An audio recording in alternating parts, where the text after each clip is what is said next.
Hello and welcome to my YouTube channel. Today we would be talking about criminology, and in criminology हम discuss करेंगे biological determinism, physiognomy and phrenology. Biological determinism में सबसे पहला जो नाम आता है वो लोम्ब्रोसो का है। सीज़र लोम्ब्रोसो जो कि एक इटालियन फिजिशियन थे और वो माने जाते हैं द फादर ऑफ क्रिमिनोलॉजी। ब्रूसो ने अपनी ज़िंदगी का काफ़ी अरसा आर्मी में यानी मिलिट्री में गुजारा और वो साइंटिफिकली ये देखना चाह रहे थे कि क्या जो क्रिमिनल्स हैं जो एग्जीक्यूट हो जाते थे यानी जिनको मार दिया जाता था, क्या आया ये लोग साइंटिफिकली दूसरे लोगों से इनकी फ़िज़िकल अपीयरेंस मुख्तलिफ है जो कि आम लोग हैं जो क्रिमिनल्स ना हो, ये कंपैरिजन करना चाह रहे थे। ज़्यादातर उम्र आर्मी में गुजारने की वजह से उनके पास एक कसीर तादाद में एक्सपीरियंस हासिल हो चुकी थी। उनको मौका मिला कि वो स्टडी कर सके फ़िज़िकल करैक्टरिस्टिक्स उन सोल्जर्स के जो कि या ज़ख्मी हो जाते थे या जिनको मार दिया जाता था किसी क्रिमिनल बिना पर। के बाद माय डियर फेलोज़ लोम्ब्रोसो को मौका मिलता है स्टडी करने का इनमेट्स को। अब इनमेट्स क्या होते हैं? इनमेट्स वो लोग होते हैं जो ख़ुसूसन बिहाइंड द बार्स होते हैं, यानी वो क्रिमिनल्स जिनको चार्ज किया जाता है ऑफेंसेस के लिए और उनको बार्स के पीछे रखा जाता है। अब ऐसे इनमेट्स को उसने स्टडी किया इंस्टीट्यूट्स में, डिफरेंट इंस्टीट्यूट्स में जहाँ पे इन कैदियों को रखा जाता था। इन इंस्टीट्यूट्स में पाविया, पेज़ेरो, रीजियो एमिलिया जैसे इंस्टीट्यूट शामिल है। नाउ लोम्ब्रोसियन एक थ्योरी प्रपोज करते हैं जिसके दो स्टेटमेंट होते हैं। फर्स्ट, सीरियस ऑफेंडर्स यानी जो रिपीटेडली इन्वॉल्व होते हैं असॉल्ट में या क्राइम में, तो उनको इसने कहा कि ये इनहेरिटेड क्रिमिनल ट्रेट्स पोजेस करते हैं, यानी they are given these traits, they possess these traits because they have been transferred from their parents. और सेकेंडली वो बात करते हैं कि जो बॉर्न क्रिमिनल्स होते हैं वो एक एटाविस्टिक एनॉमलीज से सफ़र करते हैं। एटाविस्टिक एनॉमलीज कहा जाता है उन ट्रेट्स को जो कि एक स्पेसिफिक टाइम के बाद ऑफ स्प्रिंग्स में अपीयर होना शुरू हो जाते हैं। ये एटाविस्टिक एनॉमलीज जो है ये थ्रोबैक्स कंसीडर किए जाते हैं जो कि प्रिमिटिव इंसान पहले किस तरह था, यानी उसके स्ट्रॉन्ग जॉस थे और उसका कैनाइंस बहुत शार्प थे, यानी सेविजेस की तरह वो दिखता था। तो ये कहता है कि एटाविस्टिक एनॉमलीज की वजह से भी जो फ़िज़िकल अपीयरेंस पे असर करती है, लोग क्रिमिनल एक्ट की तरफ उनका रुझान बढ़ जाता है।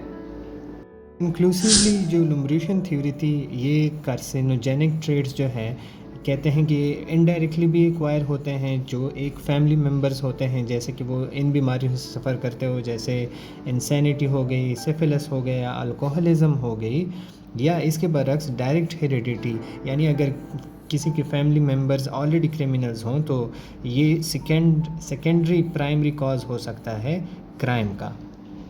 20th सेंचुरी के आगाज़ से ही लोग लोम्ब्रोसो की इस थ्योरी को सीरियस लेना छोड़ देते हैं और लोम्ब्रोसो ख़ुद भी अपनी ज़िंदगी में कहते हैं कि not all criminals were biological थ्रोबैक्स।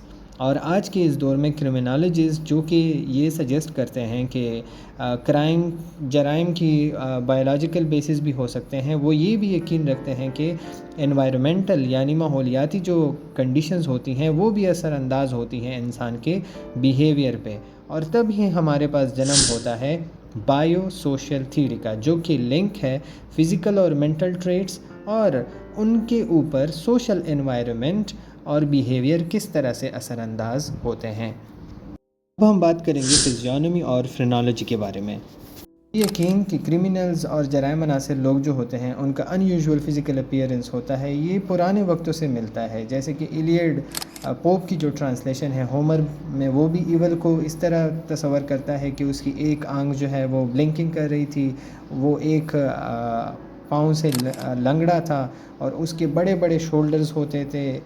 तो हमें ये पुराने वक्तों से ही ये अंदाज़ा हो सकता है।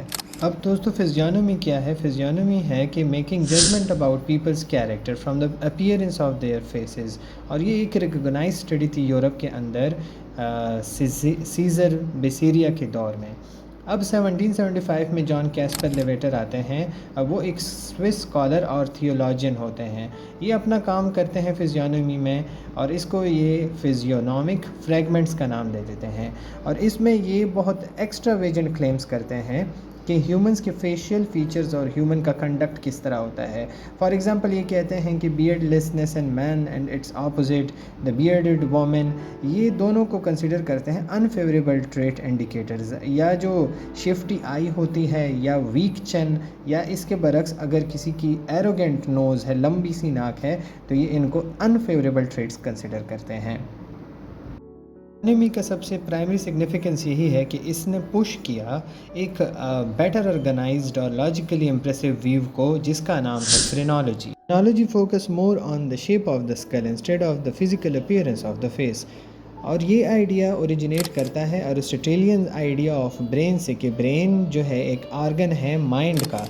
اور فرینالوجسٹ یہ ایزیوم کرتے ہیں کہ جو ایکسٹیریئر باہر کا پورشن ہوتا ہے اسکل کا، وہ اوبے کرتا ہے یا کنفارمڈ ہوتا ہے انٹیریئر سے. Dear fellows, European anatomist Franz Joseph Gall جو ہے، وہ ان کو جنرلی کریڈٹ دیا جاتا ہے کہ انہوں نے سسٹمک ڈیولپمنٹ کی، ڈاکٹرائن پیش کی فرینالوجی میں. although he did not originate or make much use of that term. نہ صرف وہ بلکہ ان کے ایک شاگرد جوزف کیسپر سپرجم بھی ان کے ساتھ تھے، اور انہوں نے ان کا کام انگلینڈ اور امریکہ میں میٹنگز کے دوران، سائنٹیفک میٹنگز کے دوران پیش کیا اور آئیڈیاز بتائیں. دوستو، گال نے 26 اسپیشل فیکلٹیز بتائی برین کی، اور اس کے برعکس اس کے شاگرد نے اس نمبر کو 350 تک 350 تک بڑھا دیا. ان کی لسٹ میں جو فیکلٹیز انکلوڈ تھیں وہ ڈسکرائب کرتی تھی ایمیٹیونیس کو، کنجوگیلٹی کو، فیلوپروجینیٹیونیس، فرینڈلینس، کمبیٹیونیس، ڈسٹرکٹیونیس، ایکویزیٹیونیس، کاشیسنیس، سیلف اسٹیم، فارمنیس، بینوولنس، کنسٹرکٹیونیس، آئیڈیالٹی، امیٹیونیس کو. انہوں نے گروپ کیا ہے ان کو 3 کیٹیگری میں یا 3 ریجنز میں. پہلا لوور اور ایکٹیو پروپینسٹیز، اور دوسرا مورل سینٹیمنٹس، اور third one is the intellectual faculties. اور ان کے برعکس کرائم جو ہے وہ پریزنٹ ہوتا ہے یا انوالو ہوتا ہے لوور پروپینسٹیز میں. نوٹیبلی ان میں ہوتے ہیں امیٹیونیس، جس کا مطلب ہے ایروٹک اور پلیجر سینسیشنز. اس کے علاوہ کمبیٹیونیس، سیکریٹیونیس اینڈ ایکویزیٹیونیس. ایکویزیٹیونیس کا مطلب ہے دوستو گریڈ یا لالچ جیسے سینسیشنز ہونا. لیکن ان پروپینسٹیز کو روکا بھی جا سکتا ہے اگر ہم اپنی مورل سینٹیمنٹس اور انٹلیکچوئل فیکلٹیز کا اچھے سے استعمال کریں، تو کوئی بھی جرائم پیشہ عناصر یا جرائم سے منسلک ایکٹیویٹیز کا ہماری طرف یا ہمارا ان کی طرف رجحان نہیں ہوگا. ایسے کسی بھی دوسرے آرگنز کو ہم ایکسرسائز کرا کے اس کی ٹریٹمنٹ کرا سکتے ہیں یا میڈیکیشن لے کر، تو اسی طرح مائنڈ کا بھی ہم ایکسرسائز کر سکتے ہیں اور اسٹرینتھن کر سکتے ہیں اس کو. تو مائنڈ کا ایکسرسائز سے ہمارا مطلب ہے کہ کیئرفلی ہم بچوں کی ٹریننگ کریں.